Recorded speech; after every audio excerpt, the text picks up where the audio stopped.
എപ്പോഴാണ് നിങ്ങൾക്ക് ഒരു വ്യക്തിയെ മിസ് ചെയ്യുന്നു എന്ന ഫീല് വരുന്നത്? അത് നിങ്ങൾ പരാജയപ്പെടുമ്പോൾ ഉണ്ടാകുന്ന ഒരു തിരിച്ചറിവിൽ നിന്നാണ്. പ്രത്യേകിച്ച് ഈ വ്യക്തിയെ റീപ്ലേസ് ചെയ്യാൻ കഴിയില്ല എന്ന തിരിച്ചറിവ് ലഭിക്കുമ്പോഴാണ്.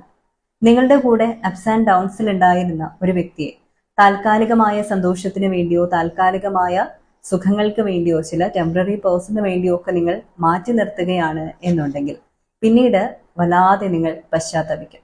കാരണം ഈ വ്യക്തിക്ക് പകരം മറ്റൊരാളും ഉണ്ടാകില്ല എന്ന ആ വ്യക്തി കടന്നു വന്ന സമയത്ത് തന്നെ നമുക്കറിയാം, അപ്സ് ആൻഡ് ഡൗൺസിലും നമുക്കൊപ്പം ഒരേ രീതിയിൽ ഒരേ ഫീല് തന്ന് നമുക്കൊപ്പം നിന്ന വ്യക്തിയാണ്. അതുകൊണ്ട് തന്നെ അങ്ങനെയുള്ള വ്യക്തികളെ നമ്മൾ മാറ്റി നിർത്താൻ പാടില്ല. എത്ര വലിയ സന്തോഷമാണ് നമുക്ക് കിട്ടാൻ പോകുന്നത് ടെമ്പററി ആയിട്ട് എന്നുണ്ടെങ്കിൽ പോലും അവരെ കൂടി പരിഗണിച്ചിട്ട് വേണം നമ്മൾ നമ്മുടെ ജീവിതത്തിൽ മുന്നോട്ട് പോകാൻ.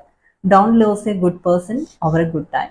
അതായത് സമയമാണ്, അത് മാറിക്കൊണ്ടേയിരിക്കും. ഇപ്പോൾ ഒരു നല്ല സമയത്ത് ഈ വ്യക്തി വേണ്ട എന്ന് തോന്നിയാൽ പിന്നീട് ഒരു മോശ സമയം വരുമ്പോൾ നമുക്ക് ആ വ്യക്തിക്ക് അരികിലേക്ക് പോകാൻ കഴിഞ്ഞില്ലെങ്കിലോ?